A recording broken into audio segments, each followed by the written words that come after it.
They say every face tells a story, but sometimes a face tells two.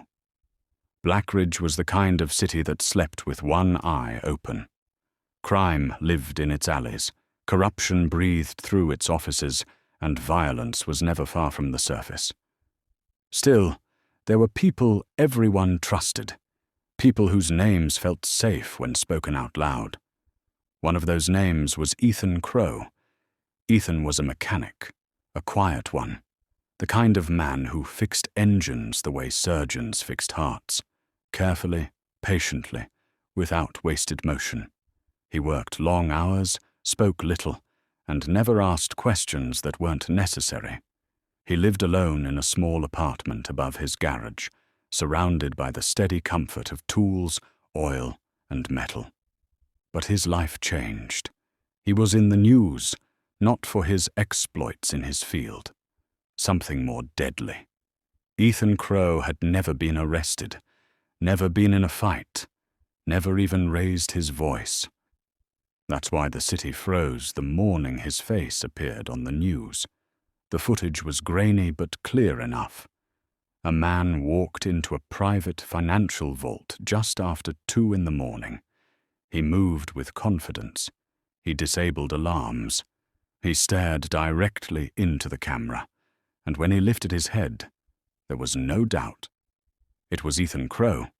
Within hours, 6 people were dead across the city. Armed robberies, executions, organized hits carried out with military precision. The same face appeared on every camera. Calm, expressionless, familiar. The city didn't ask if Ethan was guilty. They asked how long he'd been hiding it. The police came for him at dawn. They found him exactly where he always was, under a car, grease on his hands, a wrench resting on his chest. He didn't resist. He didn't run. He didn't even seem surprised. He only looked confused, like a man being punished for a dream he never remembered having. Ethan Crowe was charged with crimes so severe they didn't bother listing them all out loud, and Ethan Crowe swore he had never committed a single one. What no one knew, what no one even suspected, was that the man in the footage wasn't Ethan. It was someone who shared his face, someone who had shared his blood, someone Ethan didn't even know existed, because decades earlier a decision had been made. A terrible one. Ethan's parents had been given 2 sons. One of them was quiet, observant, gentle. The other was not. From the moment Lucas Crowe could walk, something about him felt wrong. He didn't cry when he fell. He didn't seek comfort. He watched, always watched.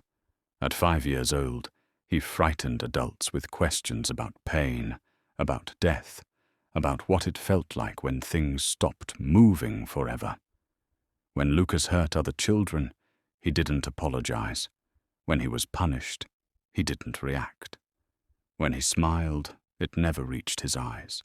The parents tried doctors, tried prayer, tried discipline. Nothing worked. And then, one night, Lucas tried to kill his own brother. That was the night the decision was made. They told the neighbors Lucas ran away. They told Ethan nothing. They sent Lucas away in silence and buried the truth so deep it became a lie even they believed. Lucas never came back. Until now. By the time the first body fell in Blackridge, Lucas Crowe was already a legend in the criminal underworld. He didn't work for gangs. Gangs worked for him. He didn't steal for money. He stole to prove control. His crimes weren't impulsive. They were messages. He dismantled fraud networks from the inside, stole millions, and burned the evidence just to watch organizations collapse. He orchestrated assassinations without being present, then showed up afterward just to see the fear in the survivors' eyes. He destroyed rivals psychologically before he ever touched them physically. And when he returned to Blackridge, He did something far worse. He wore his brother's face. Lucas studied Ethan long before Ethan ever saw a police badge. He watched him from across streets, through reflections in windows, on security cameras outside the garage. He learned his routines, his posture, his mannerisms. Then Lucas began committing crimes that didn't just shock the city. They framed a life. A robbery carried out near Ethan's garage, a killing along Ethan's usual route home, a fraud scheme involving accounts opened in Ethan's name. Each crime was deliberate, surgical, designed to make one truth unavoidable. Ethan Crowe was a monster, or so it appeared. The public turned quickly. They always do. People who once praised Ethan now searched his past for signs they'd missed. His silence became suspicious. His calm became chilling. Every act of kindness was reinterpreted as manipulation. Even the detective assigned to the case believed it at first, until the pattern stopped making sense. The crimes were escalating too fast, growing more theatrical, less about profit, more about exposure. The killer wanted to be seen, wanted recognition. Blackridge was not a city built on hope. It was built on repetition. Same streets, same crimes, same forgotten names. But every city has exceptions. People who feel permanent, immovable, safe. Ethan Crowe was one of them. For 17 years, his garage sat on the corner of Ash and Mercer, its lights glowing long after midnight. People trusted Ethan with their cars, their money, their time. He charged fair prices. He never lied. He never rushed. Engines that came in dead left breathing again. Ethan understood broken things. He understood how parts failed, how stress built slowly, invisibly, until something snapped. He understood that if you listened closely enough, every machine told you what was wrong. What Ethan never understood was himself. He had no memories before the age of 5 that felt solid. Only impressions, a sense of absence, a silence where something should have been. His parents never spoke of it, and Ethan never asked. 6 months before the city learned his name for the wrong reasons, Ethan buried both his parents in closed caskets. The accident had been violent, sudden, a collision on the interstate that turned metal into fire and fire into ash. There were no last words, no goodbyes, just a phone call in the middle of the night and a life split cleanly in two. After the funeral, Ethan went back to work. He always went back to work. Grief didn't stop engines from breaking, and fixing things was easier than thinking. That was when Lucas Crowe returned to Blackridge. Lucas arrived quietly, the way predators do. No announcements, no reunions, no one waiting. He stepped off a bus just before dawn, carrying nothing but a small bag and decades of resentment. The city didn't recognize him, but he recognized everything. He walked the streets slowly, memorizing changes. New buildings where old ones had burned. New gangs wearing old symbols. New corruption hiding behind cleaner signs. Blackridge had grown, but it hadn't changed. Neither had Lucas. The first man Lucas killed in Blackridge didn't know his name. The second didn't know why he was dying.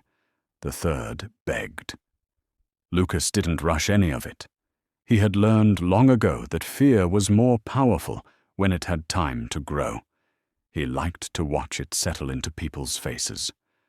The moment realization arrived, the moment they understood there was no version of the future where they survived. By the end of the first week, 4 bodies had been discovered. Different neighborhoods, different methods. No pattern the police could agree on. But Lucas wasn't testing chaos. He was mapping attention. He studied response times, media coverage, which crimes made headlines and which disappeared quietly into statistics. He adjusted accordingly. Violence became louder, bloodier, harder to ignore. Then he made his first mistake on purpose. A robbery at a private vault downtown. High-end, high security, the kind of place that fed egos and fear in equal measure. Lucas walked in unmasked. He wanted the cameras to see him. When he looked into the lens, he tilted his head just slightly, exactly the way Ethan Crowe did when concentrating. By morning, Blackridge had its suspect, and by nightfall, Ethan Crowe's life was already over. People don't wait for truth when they're given a face. They want certainty, something they can point at, something they can hate. Ethan's quiet nature, once comforting, now felt ominous. Police dissected his life, his routines, his finances. Every harmless detail became sinister when viewed through the lens of violence. The garage was searched, his apartment photographed, his silence documented. Ethan didn't understand what was happening. He watched the footage in disbelief. He recognized the face, recognized the scar, recognized the way the man moved. What terrified him wasn't that the man looked like him. It was that the man moved like someone who knew him. As the charges mounted, Lucas escalated. He infiltrated criminal organizations already known to law enforcement. He committed crimes the police had been chasing for years, then left evidence pointing directly at Ethan. Shell casings, partial fingerprints, stolen items planted near the garage. Every move was deliberate. Lucas wasn't just framing Ethan, he was erasing him. Behind bars, Ethan's confusion turned into dread. He replayed his childhood endlessly, searching for signs, for missing pieces, for anything that explained how this was possible. That was when sealed records surfaced, hospital logs, old birth certificates, notes written in handwriting no one recognized. 2 infants, same date, same parents. One name crossed out so hard the paper tore. Ethan learned he had been a twin, and that the twin had disappeared. The truth didn't comfort him. It hollowed him out. Because somewhere in Blackridge, a man who shared his blood, his face, his origin, was committing atrocities in his name. And he was only getting started. By the time Ethan Crowe understood that he had once shared the world with another version of himself, Blackridge had already made up its mind. The city didn't want nuance. It didn't want explanations. It wanted a villain. And villains are easier to accept when they wear familiar faces. While Ethan sat in a concrete cell replaying a childhood that suddenly felt incomplete, Lucas Crowe moved freely through the city, shaping the story from the shadows. He listened to police scanners. He watched news broadcasts in bars filled with people who cursed Ethan's name. Every accusation, every insult, every demand for punishment felt like confirmation. This was working. Lucas had always believed the world rewarded cruelty more reliably than kindness. Now he was proving it with every breath. His next crimes were not random. They were targeted. Lucas began with men who thought themselves untouchable, organized crime figures who hid behind lawyers, shell companies, and fear. He approached them not as an enemy, but as an opportunity. He offered services, intelligence, elimination of rivals. He spoke calmly, confidently, like someone who had never doubted his place in the world. They trusted him because he looked ordinary. That was always his greatest weapon. The first syndicate never realized they were being dismantled until it was too late.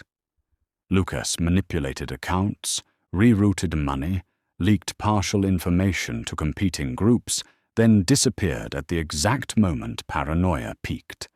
Violence followed, internal executions, betrayals, entire networks collapsed from the inside. Lucas never pulled the trigger himself. Not at first. He wanted distance. He wanted the chaos to look organic. And most importantly, he wanted it to be traceable, not to him, but to Ethan. Every digital fingerprint was crafted carefully. Every mistake was intentional. Lucas understood systems. He understood how investigators thought. He left just enough evidence to point in one direction, and never enough to prove innocence. As the city descended into panic, a pattern emerged. Every major crime connected back to Ethan's routines, places he passed every day, businesses he serviced, people who knew his name. It was as if his entire life had been a rehearsal for destruction. Detectives began to ask questions they didn't like the answers to. How could one man maintain such a clean public life while secretly operating at this level?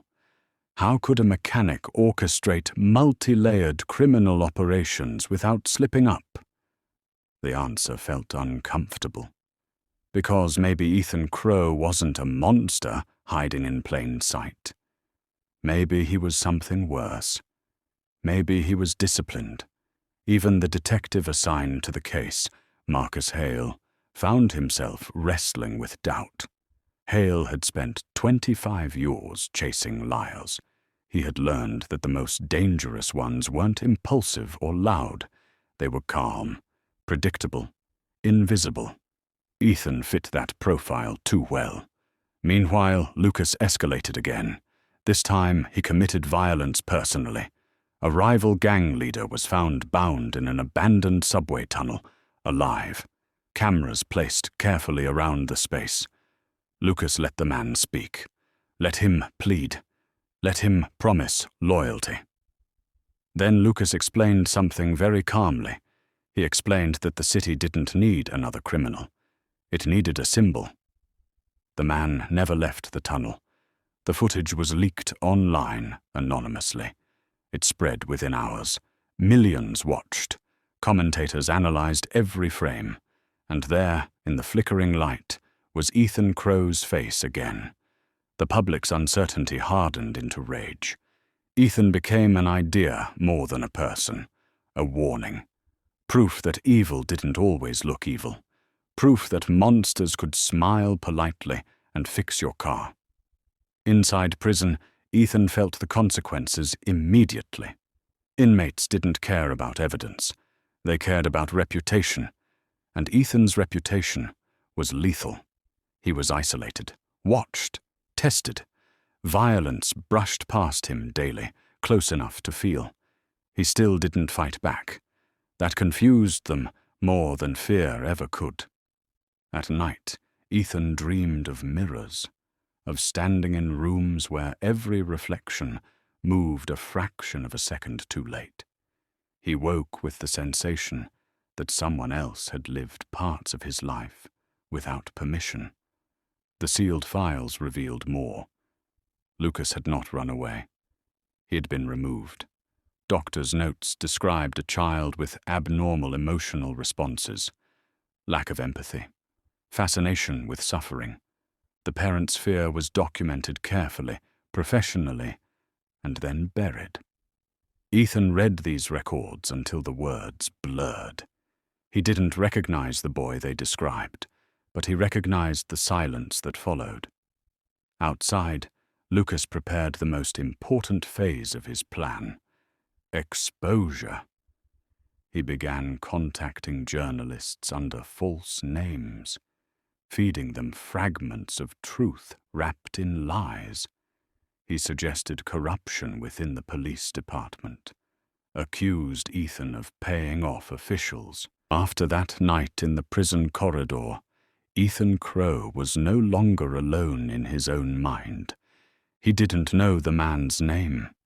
He didn't know his face was shared by blood. But he knew with a certainty deeper than logic, that someone out there was walking through the world wearing his life like a stolen coat. Sleep became impossible. Every sound echoed too long. Every shadow felt intentional. Ethan began noticing things about himself he had never questioned before. His reflexes, his instincts, the way his body reacted to danger before his thoughts could catch up. It frightened him, because it felt learned, as if part of him remembered a life he had never lived. Meanwhile, Lucas Crowe was enjoying the final act. The city was choking on fear. Crime statistics spiked. Trust collapsed. Protesters gathered outside the courthouse, demanding Ethan's execution before trial. Media outlets ran the same footage on a loop until Ethan's face became synonymous with brutality. Lucas watched it all with quiet satisfaction. This was never about money, never about power. This was about correction. In Lucas's mind, the world had chosen the wrong brother. Detective Marcus Hale was running out of time. Pressure came from every direction. Politicians, superiors, the public. The case was being labeled resolved before the trial even began. Ethan Crowe was already condemned in the court of opinion. But Hale couldn't let go of one detail. The crimes didn't just frame Ethan. They studied him. The timing, the locations, the precision with which the killer mirrored Ethan's life while never overlapping it directly. It was as if someone had access to a version of Ethan that no one else had ever seen. Hale went back further than the crimes. He went back to the parents, autopsy reports, insurance policies, the accident that killed them. Something about it didn't sit right. The collision had been ruled a tragic inevitability. But Hale noticed discrepancies, brake data that didn't align, traffic camera blind spots that felt engineered. It wasn't proof, but it was intent. Hale reopened the sealed hospital files, and this time he didn't just read what was written. He read what was missing. One of the twins had been removed from the system entirely. No death certificate, no adoption trail. Just silence. You don't erase a person unless you're afraid of what they might become. Hale realized the truth too late to stop the next phase, but just in time to change the ending. Lucas's final crime was designed to be unforgettable. A coordinated operation across the city. Multiple armed attacks, financial institutions drained, evidence streaming live to anonymous servers, and at the center of it all, a final video message. Lucas stood in front of the camera, face calm, voice steady. He spoke about duality, about fate, about how the world mistakes appearance for truth. He spoke about being unseen, about being abandoned, about how easy it was to destroy everything when no one believed in you to begin with. And then he made a mistake. He mentioned something no one but family could know, a childhood detail buried so deep even Ethan barely remembered it. Hale caught it instantly. So did Ethan, because the memory didn't belong to the man on the screen. It belonged to the house they grew up in, the house that burned down years ago, the house Lucas had never officially returned to. The trap was set quietly. No public announcement, no raid. Hale let Lucas believe he was winning. He leaked false information, suggesting the evidence against Ethan was airtight, that the trial would proceed within days. Lucas took the bait. He came for Ethan, not to kill him, to replace him. Disguised again, Lucas entered the prison during a staged emergency evacuation. Smoke, sirens, confusion. He moved through the chaos like a man who had rehearsed this moment his entire life.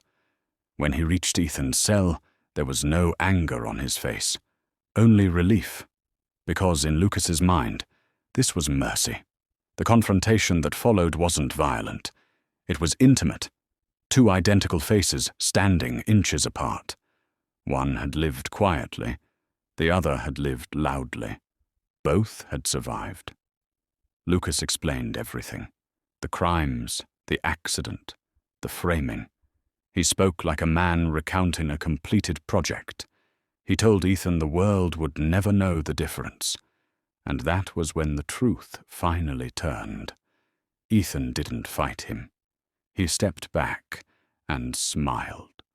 For the first time since his arrest, Ethan spoke with certainty. Because Ethan had learned something in prison. Machines fail when one part tries to do everything. Systems fail when they ignore redundancy. Lucas had planned for police, for media, for public outrage. He had not planned for his own reflection. Ethan had memorized Lucas's movements, his speech patterns, his tells. Without realizing it, he had done what mechanics always do. He had studied the problem until it revealed itself. When guards arrived, they found two men. One claiming to be Ethan Crowe. One claiming the other was a criminal mastermind. But only one of them knew details of Lucas's crimes no investigator had ever released. Only one of them reacted instinctively when questioned about events that never happened. Only one of them used his left hand when startled. The mistake Lucas made, his final one, was believing identity was only skin deep. It wasn't. Lucas was arrested under his real name. The evidence unraveled quickly once the frame collapsed. Digital trails, hidden accounts, false identities. The accident reconstruction reopened, the sealed files unsealed. The truth spread slowly, too slowly to erase the damage, but enough to free Ethan Crowe. When Ethan walked out of prison, no crowd waited. No apologies, no cameras, just sunlight and silence. Freedom felt unfamiliar. He returned to his garage weeks later, opened the doors, cleaned his tools. The city didn't trust him yet. Maybe it never would. That was fine. Engines still broke, and Ethan still fixed them. Lucas Crowe was sentenced quietly. No spectacle, no speeches, just a man finally seen for who he was. But some nights, when Ethan worked late, he caught his reflection in polished chrome. And for a moment, just a moment, he wondered how close the world had come to choosing the wrong twin. Because the most terrifying truth wasn't that Lucas existed. It was that no one noticed until it was almost too late. Do you think Ethan's life will be the same again? Comment your thoughts. Subscribe to this channel for more scintillating crime stories.